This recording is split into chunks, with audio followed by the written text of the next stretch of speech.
Mesdames et messieurs, bienvenue à Nogaro au circuit Paul Armagnac où nous allons découvrir le plateau de la course numéro 2 de ces Coupes de Pâques organisées tardivement en plein mois d'août pour les raisons que vous connaissez naturellement. Et coup de chapeau à toutes les équipes organisatrices, y compris et surtout à Renault Sport qui pour l'occasion a cravaché durant tout l'hiver, tout le printemps pour ne jamais baisser sa garde, jamais baisser les bras. On va se tracer de 3636 mètres qui offre une palette énorme et on le répète de difficultés, de parties rapides, de parties techniques, une très longue ligne droite. Et encore une fois, coup de chapeau à toutes les équipes Renault parce qu'on a travaillé d'arrache-pied pour amener un plateau de 27 voitures ici à Nogaro. Évidemment, on n'y croyait pas forcément au début et puis voilà, la voiture a plu tout de suite. Cette voiture de 5e génération de la Clio. Vous savez que la Clio a déboulé dans les coupes, c'était en 1991 et peu à peu, évolution après évolution, on arrive à ce modèle de 5e génération et là on a voulu réduire les coûts d'exploitation de cette voiture pour la rendre accessible à un maximum de monde et c'est parfaitement louable que de cette façon qu'on ait abordé la conception d'une auto extraordinaire à piloter, nous dit-on, et un moteur pétillant de 180 chevaux qui amène cette auto à très bon rythme, vous l'allez voir. Pour preuve, la pole position qui a été réalisée dans un temps absolument hallucinant, 1 minute 43,4 pour David Pouget, 126 km/h de moyenne autour. Autant vous dire bien sûr que la voiture va plaire. Alors attention parce qu'on a aussi bien sûr à vous parler du côté des pilotes avec Mylène Dorange qui va recueillir quelques propos dans quelques instants. On devrait commencer par recueillir ceux de Fabien Julia. Alors c'est des gens qu'on ne nomme pas beaucoup tout simplement parce qu'ils sont à l'arrière du peloton, mais dès que vous le souhaitez Mylène, eh bien on attend avec beaucoup d'impatience vos propos. Mylène, à vous. Oui, bonjour Jacques, j'ai fait un petit tour sur la grille de départ, un peu plus loin pour une fois, mais c'est aussi bien de montrer tous les concurrents. Bonjour Fabien, je suis avec Fabien Julien. Vous rouliez normalement en Honda Civic Type R en Coupe de France. Première année pour vous en Clio Cup. Comment ça se passe? Pour l'instant, ça se passe plutôt correctement. Je suis dans ce que je vise au niveau des classements, à peu près à la 20e place. Donc là, c'est plus de l'apprentissage que découverte de la voiture, de la course, de l'ambiance, de tout ça, de la Clio Cup, de ce monde-là. Merci beaucoup. Voilà, Jacques, on lui souhaite bonne chance pour sa deuxième course et le premier meeting de la saison. Bien vu Mylène d'avoir à aucun moment hésité d'aller loin sur les pelotons parce que malheureusement on n'a pas le temps de les citer durant la course et pourtant c'est grâce à eux que ce peloton est aussi étoffé naturellement. On rappelle qu'il s'agit de Fabien Julia qu'on a le plaisir d'accueillir dans la tribu cette saison. On aura le plaisir d'écouter un autre pilote qui est une autre très grosse pointure du sport automobile et ce depuis très longtemps parce qu'il a obtenu un titre tout simplement en 1989 et Mylène, quand vous le souhaitez, quand vous êtes vers cette voiture, n'hésitez pas à aller recueillir des propos d'un monsieur qui était heureux hier et du coup nous l'étions avec lui. On reviendra bien sûr sur ses performances, sur son palmarès tout de suite après cette interview. Bon, alors voilà, et on a reconnu la voix de quelqu'un qu'on a vu rouler depuis de nombreuses années, qui n'a pas hésité un seul instant. Alors je vous dis seulement quelque chose, il porte le numéro 70 et je vous en laisse déduire qu'est-ce que cela veut dire. Oui Jacques, en effet, je suis avec Jean-Louis Carponcin, le doyen ce week-end et le doyen du championnat. Qu'est-ce que ça vous fait de revenir sur les circuits, Jean-Louis? Écoutez, c'est toujours un grand plaisir, surtout dans cette ambiance de Nogaro où j'ai débuté, certes il y a quelques années. Parce que vous êtes habitué, vous, des coupes Renault? Oui, puisque j'ai gagné, après bien des efforts, la Coupe GT Turbo en 1989. Merci beaucoup, bonne course. Jean-Louis Carponcin, un sacré personnage, il a 70 ans et vous allez voir qu'il a un coup de volant encore une fois redoutable et je pense qu'il est temps pour nous maintenant de parler d'autre chose, de beaucoup plus triste malheureusement. Et nous, pour nous, la structure n'est pas énorme, mais visiblement elle est sérieuse. Fabien Julia, qui était tout à l'heure au micro de Mylène Dorange, eh bien s'élancera depuis la 19e position pour LR Performance. Checuti, Clément Checuti, il est là Clément, génial, lui qui a tapé violemment le mur de protection hier. On a remonté sa voiture, c'est tant mieux. Jérémy Bourdagaray pour le TDCM partira 22e, Fabien Fabien Rivals partira 23e. Jean-Louis Carponcin, notre pilote de 70 ans, partira 24e aux couleurs du Team Boisio Compétition. Mika Carré nous disait je suis posé.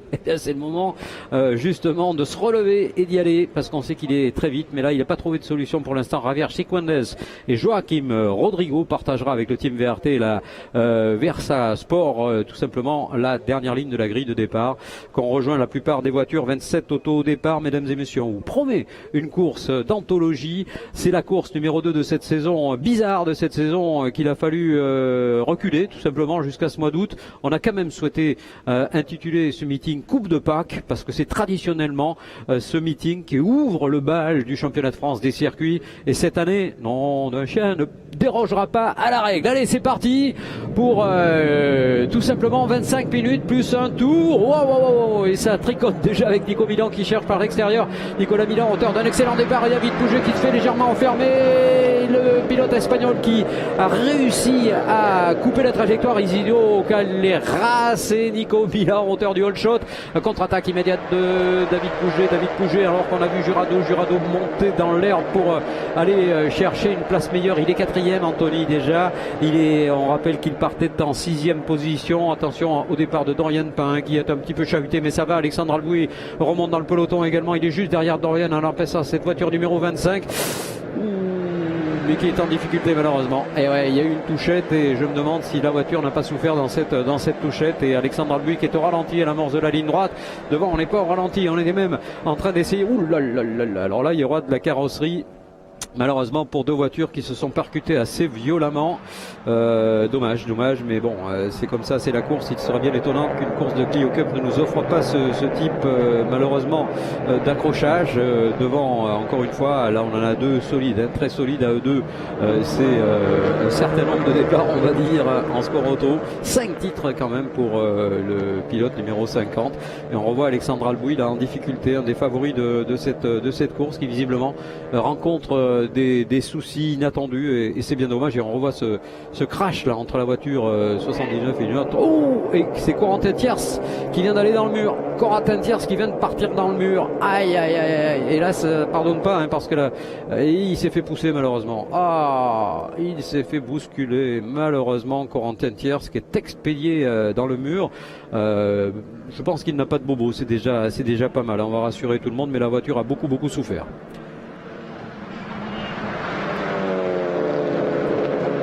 Allez Mylène, si vous souhaitez intervenir, n'hésitez pas évidemment un seul instant.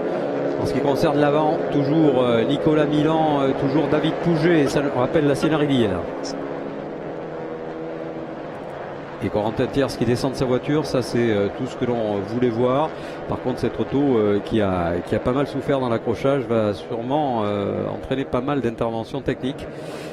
C'est la deuxième course de la saison, c'est difficile évidemment à chaque fois d'abandonner, c'est très frustrant quelque part, alors qu'à l'image Mathieu Van Prudence continue d'effectuer début de saison tout à fait sympa, même si le chrono qu'il a réalisé le plaçait 13e, ce qui n'est pas tout à fait à la hauteur de ce qu'il attendait. Et je pense, voilà, on est sous safety car pour débarrasser les voitures qui sont sorties qui se sont percutés plus exactement à l'escargot. Je ne sais pas quelle est la raison ni l'origine de cet accrochage. C'est passé alors c'était la 79. D'où partait-elle cette voiture numéro 79? Eh bien écoutez, on ne la voit pas dans la liste, donc ça ne doit pas être la 79. Je dois me tromper à ce niveau là.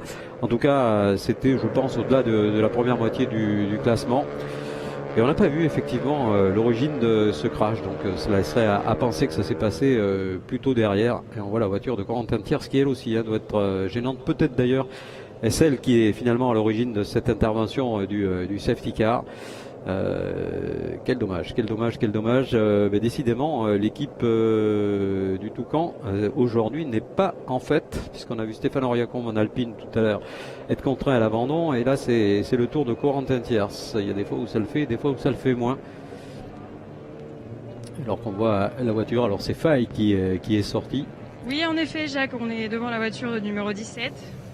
Il semblerait un abandon. On va essayer de savoir ce qui s'est passé exactement en piste.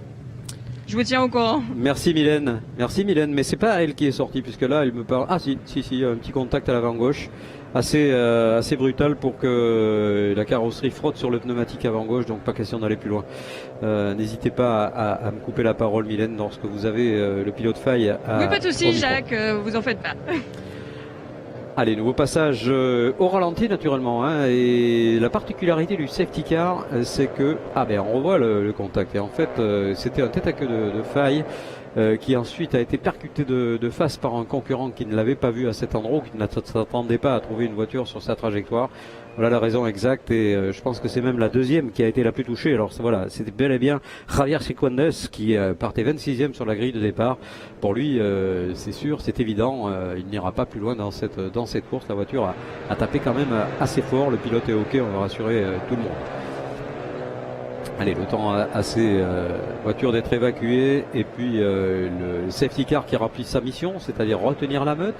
Et regardez cette image, elle est sympa. C'est le main de l'expérience paye, c'est-à-dire que la voiture est toute nouvelle.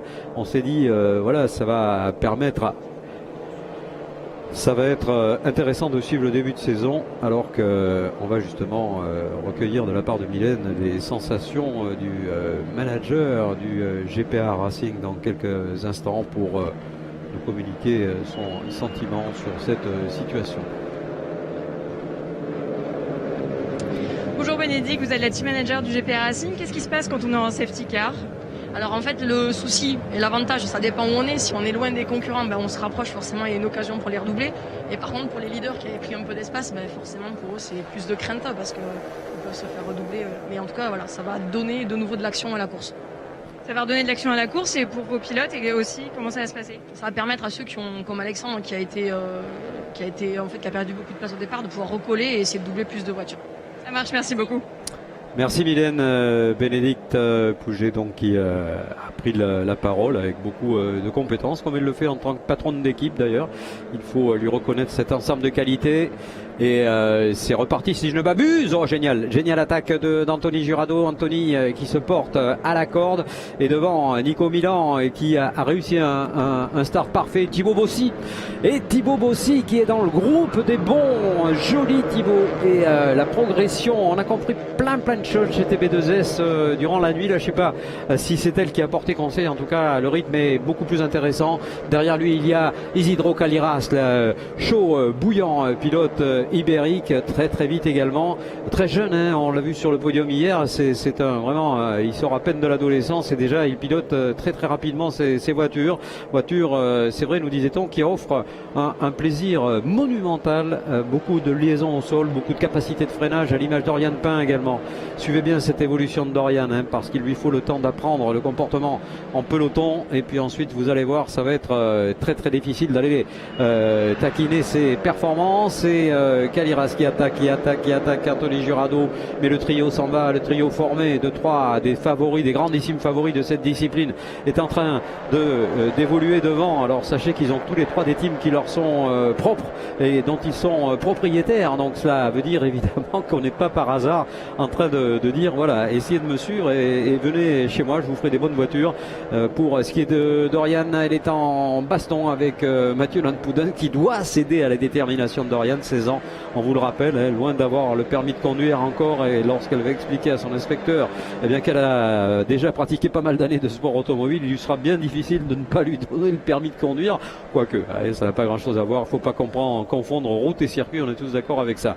Allez, freinage de Nicolas Milan avec David Pouget, avec Thibaut Bossy, avec Anthony Girardot qui régissent un Kevin Gimnez aussi très rapide, hein, très vite dans le rythme, on l'a dit, ça pourrait être l'année Gimnez, ça pourrait être une saison très éclairée pour lui. Il n'a pas eu beaucoup de chance l'année dernière, il s'est souvent retrouvé dans des galères. Cette fois évidemment on est reparti avec une année d'expérience de plus, donc il semble que les résultats soient beaucoup plus convenables, enfin beaucoup plus possibles on va dire, sur l'examen en tout cas de ce week-end à Nogaro. Et l'attaque du pilote espagnol sur le pilote français Jurado, et Caliras qui est passé maintenant à la place qu'occupait jusqu'ici Anthony.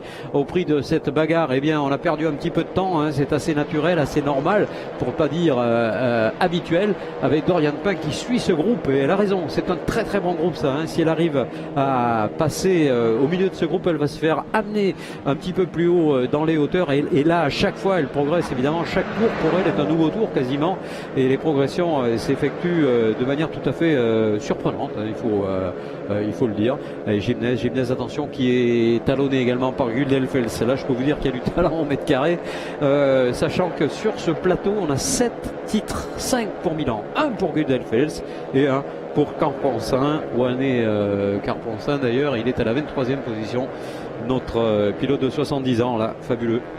Et Mathieu Lampodinx qui suit Dorian Pin comme son ombre, mais pour l'instant on ne réussit pas à passer. Attention, une sortie un peu large à l'entrée de la ligne droite de l'aviation pour le pilote Kevin Jiménez qui pourrait aller tenter quelque chose maintenant. On voit qu'on se décale dans la ligne droite pour Thibaut Bossy. Pour l'instant David Pouget ne cherche pas trop, quoique freinage très tardif de Nicolas Milan. La voiture n'a pas bougé de millimètre, il a réussi à garder la tête, et à l'image donc Dorian toujours magnifique à sa position de 8e, même si elle partait encore mieux sur la grille de départ. Je pense que les pelotons de la Clio sont réputés pour être les plus rudes, hein, certainement, et il faut le temps qu'elle s'aguerrisse à cela, bien qu'ayant un parcours exceptionnel en kart. Elle a mis tous les garçons d'accord à plusieurs reprises, elle est championne de France qui plus est, donc on va suivre ce parcours tout à fait génial. Alors est-ce que nos amis du TCM ont trouvé des solutions là aussi? Il semble que oui, ma foi, enfin en tout cas on le souhaite très sincèrement. Où est notre ami Mika Carré? C'est la voiture numéro 7 pour l'instant, il est 22e, bon, il est moins posé qu'il ne l'était comme il le dit lui-même, il finira par trouver, hein. C'est un team à la fois familial mais à la fois également semi-professionnel. Alors voilà, il les a appelés comme ça, avec Jérémy Bordagaray également qui pointe 19e, c'est un petit peu mieux que son coéquipier. Du côté des gentlemen, eh bien c'est et ça c'est pas très habituel, Samuel Chaligne qui s'offrirait du coup une performance tout à fait intéressante, puisqu'il occupe la tête dans cette catégorie gentleman, alors qu'il en partait plutôt pas mal dans le fond, puisqu'il était en 16e position du scratch et à la 2e place des gentlemen. Donc les choses vont bien là pour lui, et il est donc du coup le leader de cette équipe T2 CM.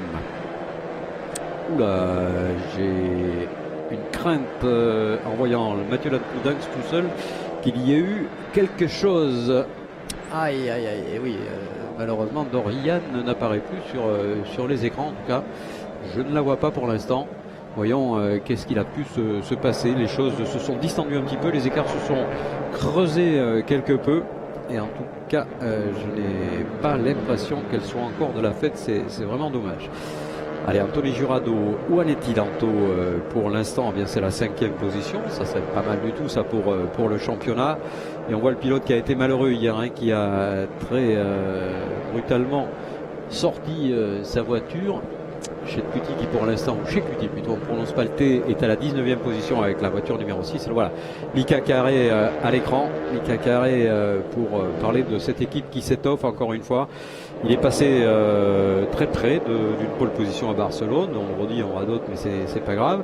Et bien entendu, cette fois, il commence à fonctionner, mais il semble avoir eu du mal à trouver les bons setups, à trouver les bonnes sensations. Si pourquoi pas, ça peut être ça. La voiture est différente, il y a très peu de pièces communes, donc il faut réapprendre cette voiture de course. Et cet apprentissage pour le duo de tête s'est effectué très vite, hein, tout de suite. C'est là qu'on voit évidemment toute l'expérience, tout le talent, tous les setups qu'on a accumulés au fil des années sur chacun des circuits français de Navarre. C'est le cas de le dire, puisqu'on participe à la fois au championnat français et au championnat ibérique. D'ailleurs, c'est un Français qui est champion d'Espagne, même si, encore une fois, le peloton espagnol, à mon avis, avec les juniors cette année, va être super intéressant à suivre. Et on retrouve d'ailleurs ce championnat espagnol à la fois sur le circuit d'Albi, à la fois sur la finale qui aura lieu à Barcelone. Ce sera au mois de novembre. Course tardive du côté de la Catalogne, là-bas. On va se régaler d'aller faire un tour sur ce circuit de Formule 1, de MotoGP. il attaque, attention, par la corde. Oh, il revient, il est impressionnant. Isidro Callejas, très impressionnant, puisqu'il s'offre tout bonnement et tout simplement, pour l'instant, la 3e position et très solide leader du championnat espagnol. Voilà qui nous augure d'une fin de course très intéressante, parce que Thibaut Bossine a su le résister pour l'instant, mais du coup il va prendre le rythme de ce jeune, incroyable, hein, franchement surprenant. C'est même lui qui a priori pour être détendeur du meilleur tour en course. Voyons cela de plus près. Il y en a un qui est en train de revenir, comme le disait Bénédicte tout à l'heure au micro de Mylène. Eh bien c'est tout ça. On voit la raison des déconvenus de Dorian Pain. Dorian dans la voiture a plus grand chose à voir avec la fiche d'homologation du côté de son côté gauche, et c'est bien dommage. Dorian qui arbore fièrement les couleurs de notre pays et celle de son prénom. Elle a bien raison, car vraiment on a eu rarement des fans de ce niveau-là. Et Alboui continue d'attaquer. Alboui qui pourrait revenir. Il faut qu'il aille chercher Chaligne. Ensuite, il va rentrer dans les bons points. Et vous savez que c'est important, hein, de ne pas trop en perdre sur ce genre d'épreuve. Il fait partie des candidats à la victoire cette saison. Bon, vous me direz, il y en a beaucoup de candidats à la victoire, mais bon, lui il en fait partie indiscutablement. Quant à Dorian Guldenfels, il continue à lui aussi, non pas être en délicatesse, ce serait trop dur, mais avoir un peu de mal à être aussi vite que les leaders, chose à laquelle il nous avait habitué depuis une, voire 2 années. On rappelle ce titre obtenu en 2019, et ça continue de cravacher derrière pour essayer d'aller chercher ce jeune espagnol incroyablement rapide, on le répète, et il avait la pole hier avant d'être déclassé pour des raisons encore une fois qui n'ont rien à voir avec aucune tricherie. Au contraire, je pense qu'il était le premier déçu, et ensuite une belle remontée. C'est d'ailleurs pas un déclassement, il a eu un recul de place. Allez, l'attaque d'Alboui, Alexandre qui prend une position sur Samuel Chaligne. Samuel toujours très rapide et toujours leader du team T2CM. Samuel Chaligne qui est pour l'instant en 11e position du scratch, et donc maintenant 12e, puisque Alboui vient de s'emparer de cette place. L'Aveyronais qui est bien dans cette voiture, par contre on l'a vu tout de suite, on a bien vu qu'il était rapide. Bon, le départ a été compliqué, on a même cru qu'il allait abandonner, sa voiture s'était mise au ralenti, et ensuite elle a pu retrouver un bon rythme, et on voit qu'il en profite tout de suite pour revenir. D'ailleurs, les temps bouclés par Alboui sont ceux d'une 44, et il est plus rapide que le leader. Voilà, ça veut dire ce que ça veut dire, je pense, concernant en tout cas ses capacités dans l'avenir pouvoir remporter des courses cette saison. Et Nicolas Milan, David Pouget, un duel qui nous est habituel, et une situation qui nous est également très agréable de voir ces deux hommes en découdre tout le temps. On voit qu'il y a une certaine stabilité pour la voiture de tête, c'est un petit peu moins vrai pour la voiture de David. Alors est-ce qu'il attaque plus? Est-ce qu'il sollicite un petit peu plus ses gommes? Est-ce qu'il sait qu'il ne doit pas laisser filer un seul instant Nicolas Milan, parce que là ce serait rédhibitoire pour ses espérances de victoire? Eh bien, tout est peut-être un peu comme ça, hein. Je pense qu'il va à un moment ou l'autre chercher à attaquer de toute façon, hein. Pas question de laisser partir ce diable de Nicolas Milan, hein. Ils sont très amis dans la vie et très adversaires sur la piste. Ça, c'est le sport auto dans son ensemble qui offre ce genre de bonheur, sachant qu'évidemment il ne faut pas que ça tourne au vinaigre, mais ça m'étonnerait beaucoup. Attention à l'Espagnol derrière qui revient, attention au très jeune Callejas qui est en train de revenir, de débouler littéralement, alors que Jurado a déboulé lui dans le pare-choc de Bossy pour cette voiture numéro 5 qui revient sur la 85.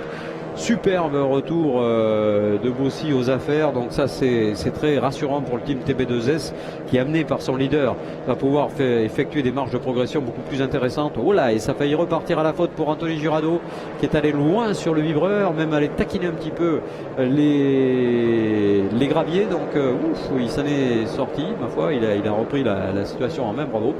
Pour s'intéresser à ce retour de l'Espagnol, c'est toujours d'actualité. Pour l'instant, pas d'examen particulier sur le fait qu'il puisse effectivement non seulement défendre ses chances au niveau français, car il ne participera pas au championnat de France, hein.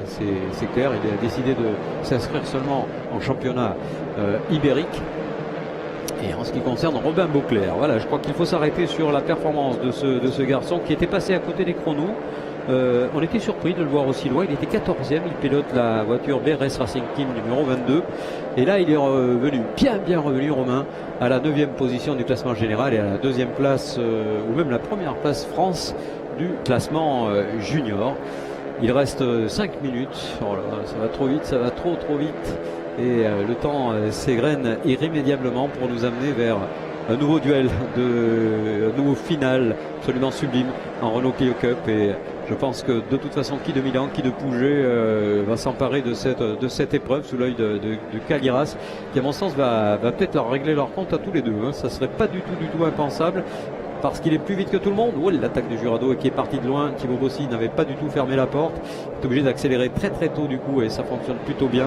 Thibaut qui est à l'écran avec sa voiture immaculée, toute blanche, dépourvue pour l'instant de stickers, de partenaires et de décoration. Ça viendra dans le courant de cette saison. On rappelle que cette saison continuera sur le circuit de Nevers-Ménicourt, et là-bas on aura un plateau énorme. On parlait avec Thomas Bastel, le speaker du championnat GT. Eh bien, on aura beaucoup de boulot et beaucoup de plaisir, puisqu'il y aura à tout ce beau monde associé l'Eurocup de Formule 1 Renault, et un grand moment international à partager sans aucune modération du côté de la Nièvre. Et pour l'instant, pas de solution pour aller chercher Milan. Milan qui pourrait faire une double maxi performance ici à Nogaro. Il est quelque part pas très loin de ses terres. Il habite du côté d'Agen, alors que David Pouget a le cœur du côté du Tard, du côté d'Albi. Le passage des pilotes sur, pour l'instant, l'impossibilité totale d'aller déloger notre ami Milan de cette première position. Alors des fois, quand on dit ça, hop, aussitôt ça change, mais là pour l'instant ça n'est pas le cas. Et voyons effectivement s'il y a une possibilité ou non. C'est lui peut-être qui va venir troubler la fête devant. L'Ibérique tout jeune là. Alors quelle sera l'attitude des deux pilotes de tête? Il voit que ça n'est pas quelqu'un qui concourt pour le championnat de France, mais comme devant il concourt pour le championnat ibérique et pour le championnat français, voilà, ça veut dire qu'on ne va pas laisser passer qui que ce soit, bien entendu. En plus, ça ne doit pas être trop le genre de la maison, même si Pouget s'est complètement écarté pour laisser passer le jeune espagnol là. Il est quand même assez incroyable, ce jeune là. Franchement, je pense qu'on va essayer de se souvenir de lui. On n'aura pas beaucoup de difficultés d'ailleurs. Franchement, je pense qu'il est quand même tout à fait capable de remporter le titre cette saison. Ça serait bien qu'il vienne faire une ou deux piges en France par la suite. Je pense qu'il est en train de vraiment éclater sur la scène internationale, puisque quelque part, évidemment, cette association entre la France et l'Espagne verra sa finale se dérouler simultanément sur ses terres à lui, c'est-à-dire à Barcelone. De tête qui en conclut dans 3 minutes avec cette course 50-26-15, c'est ce qu'il aurait fallu miser pour avoir juste au niveau des classements. Et Bordagaray qui passe maintenant devant les caméras de Stop & Go pour s'afficher comme étant là aussi en train de progresser régulièrement à bord de cette voiture. Bordagaray pointé 18e du classement Scratch. Et Mika Carré qui est remonté à la 20e position.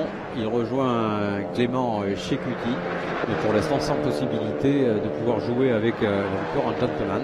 C'est d'ailleurs lui-même qui le dit. Pour l'instant, j'y suis pas. J'ai pas de sensation, pas des bonnes sensations en tout cas. Bon, il faut se faire confiance. Il faut trouver ce que la voiture a de particularité. On l'a dit, elle est très différente de la précédente. On a choisi de taper sur un moteur très puissant, 180 chevaux, et très léger, très moderne. Et du coup, voilà, il y en a certains qui l'ont compris tout de suite et d'autres qui mettent un petit peu plus de temps. Ça avait été pareil d'ailleurs, si je me souviens bien, lorsque la 4e génération était apparue, après la 3, qui était radicalement, elle aussi, différente. Allez, l'attaque d'Anthony Jurado, freinage très tardif de Kevin Gimnez. Kevin est la 72, Jurado est la 5. Deux pilotes très généreux dans l'effort, qui n'économisent rien, y compris le spectacle. Et à chaque fois, on est très heureux de les voir évoluer, parce qu'ils sont vraiment les images de la fougue, de la jeunesse, du talent qui nous est proposé en Clio, la coupe si vous aimez l'appeler comme ça, pour tous ceux d'entre nous qui ont eu la chance d'avoir ici des rôles de spectateurs. C'était il y a évidemment quelques dizaines d'années de voir des plateaux qui étaient déjà très disputés dans ces coupes de marque Renault dont on rappelle qu'il a inventé le process. C'était en 1966 et qu'un certain Jimmy Mieuxet avait été le premier à cocher son nom à un palmarès qui ensuite a désigné plus de 50 pilotes au fil des ans, dont un seul a réussi à décrocher 5 titres. C'est Nicolas Milan, et c'est lui qui occupe la tête de cette course. Nico Milan qu'on aura bien du mal à déloger de cette place, puisque l'écart est légèrement creusé maintenant sur Isidro Callejas. Isidro Callejas qui sera très net leader du championnat ibérique. et très net leader du championnat ibérique en junior surtout, où là franchement il est en train d'exploser tous les compteurs. Et derrière, le retour de Romain Beauclerc se confirme deuxième pour l'instant en junior, sachant qu'il est leader en junior France. Romain Beauclerc, c'est la voiture numéro 22 et franchement on a été épaté par ce qu'il a fait, Romain. Il est arrivé ici avec une expérience de monoplace. Bon, ça n'a pas grand chose à voir, mais on sait très bien que la monoplace offre des possibilités énormes d'apprentissage de pilotage et aussi de sensations de setup qui sont toujours très très importantes, de comportement de la voiture. Et pas de possibilité pour Jurado, toujours pas sur Kevin Gimnez. Jurado sur Kevin Gimnez, il faudra se méfier derrière parce que c'est en train de pas mal revenir pour Dorian Guldelfels, le champion sortant. Dorian qui pour l'instant limite la casse et marque des points. On verra à Manicourt comment ça se passe, on verra effectivement s'il y a des choses à travailler, des choses à voir ou à revoir pour avoir des bons et des très bons setups. On se tourne vers la passerelle de la direction de course pour imaginer qu'on va présenter le dernier tour aux pilotes de tête. Et je pense que Nicolas Milan a bien compté les tours, a bien fait ce qu'il fallait pour remporter cette épreuve numéro 2 de la Clio Cup. Franchement, ici en course d'ouverture, il a été le patron de cette discipline. C'était pas forcément le cas durant les qualifications ni les libres, mais là en course, il n'y a pas d'image, il n'y a pas photo, il n'y a pas d'histoire. C'est lui qui va inscrire 2 lignes supplémentaires à son palmarès et pourquoi pas au palmarès définitif de cette saison. En tout cas, c'est ce qu'il est venu chercher. Bien entendu, c'est pas des garçons qui se battent pour les places d'honneur. On se bat pour la gagne ou pour rien quelque part, j'ai envie de dire. Et là, pour l'instant, la gagne, elle est là. A-t-il eu et pris conscience qu'il s'agit maintenant de défendre sa place pour le dernier passage? C'est très vraisemblable et très possible. Est-ce qu'il va fermer la porte et les rangs dans cette longue rectiligne du circuit de Nogaro pour empêcher l'Espagnol d'aller l'attaquer? Il est pour l'instant sur la trajectoire extérieure qui me semble être la meilleure pour freiner très tard. Freinage très tardif de l'un, de l'autre. Et ce sera a priori pour Nicolas Milan. David Pouget s'est relevé. Il ne cherchera pas à aller plus loin que cette 3e position. Il faut construire la saison dès cette épreuve de Nogaro. On sait que ne pas marquer de points ici, rédhibitoire pour espérer un titre. Ou en tout cas, ça complique beaucoup les choses. Et on voit que ça flash derrière. Ça flash sérieux pour la dernière ligne droite. Et on doit tous ces flashs au jeune Barbançon qui là aussi nous amène un nouvel éclairage sur de nouvelles équipes, sur de nouveaux pilotes. Et ça, c'est quand même très bon signe pour la suite de cette saison. La suite et la fin de cette course numéro 2 menée diaboliquement par Nicolas Milan qui a réalisé le meilleur départ et qui n'a jamais délaissé un seul instant cette tête de course et le drapeau à damier qu'il est le premier à franchir en faisant un petit coucou à l'ensemble de ses mécaniciens. N'oublions jamais qu'une victoire en sport auto, on ne la doit pas qu'à un pilote, on la doit également à toute une équipe et on en profite pour saluer tous ces gens qui sont pour la plupart des bénévoles, des amis, des copains, des potes. On n'est pas en Formule 1 là, c'est vraiment une affaire de passion et cette passion plus la qualité, et bien ça donne un Nicolas Milan victorieux devant Isidro Caliras à la 2e position, 3e place pour David Pouget, Thibaut Bossy à la 4e position. Kevin Gimnez 5e, 6e Anthony Jurado, 7e Dorian Guldelfels, 8e Mathieu Lanpoudinx, 9e Romain Beauclerc, la 10e place dévolue à Nico Abellia. On en parle tout de même de ce Nicolas parce qu'il va bien. Alexandre Albouy prend les points de la 11e position, il n'y en a pas beaucoup mais ça sera déjà ça. Samuel Chaly termine 12e, Franck Niclot 13e, Laurent Diadus 14e, 15e Ivan Hernandez. On retrouve ensuite Barbançon, Julien Bordagaray, un petit peu loin Checuti, Carré, Carponcin, Pain, Dorian est passé sous le drapeau à damier. Bon, elle doit être un petit peu vexée, je ne sais pas ce qui s'est passé précisément. Rivals, Rodrigo complète le classement et les abandons de Javier Sequendes, de Michael Fay et de Corentin Thiers. Mesdames et messieurs, au nom de Renault Sport, nous sommes très heureux de vous avoir présenté cette épreuve numéro 2, alors que Nicolas Milan, comme à son habitude, salue le public, salue les commissaires de piste et n'oublie personne lorsqu'il s'agit, bien entendu, d'être bien conscient que lui est à l'origine de cette victoire, mais qu'il n'est pas le seul. Et bravo, en tout cas, on va se retrouver dans quelques instants pour la cérémonie officielle des 2 podiums France-Espagne et eux-mêmes partagés en 3 catégories. Donc on a 6 podiums consécutifs et 6 fois le plaisir d'accueillir ces champions. A tout de suite.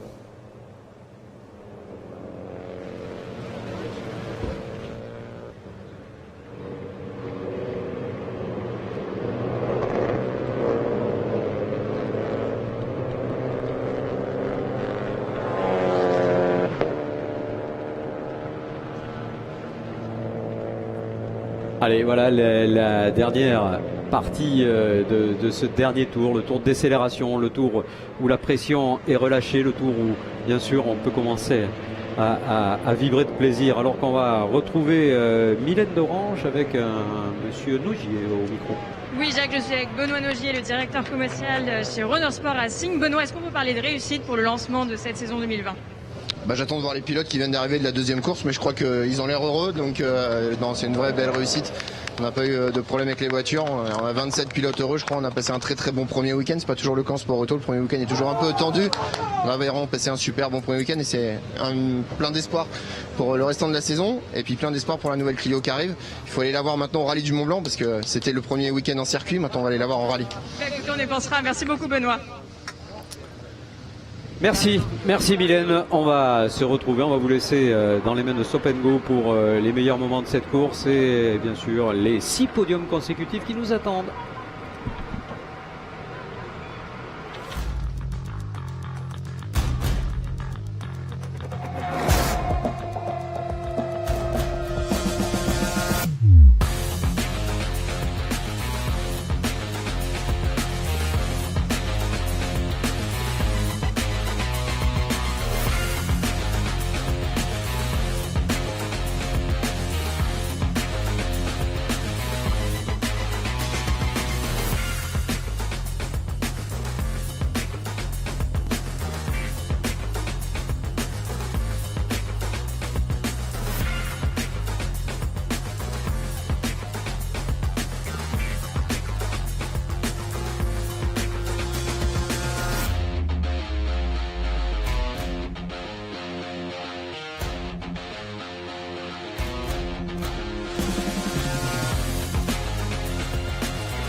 C'est ici que s'achève le premier meeting de la saison de Clio Cup 2020. Rendez-vous à Magny-Cours.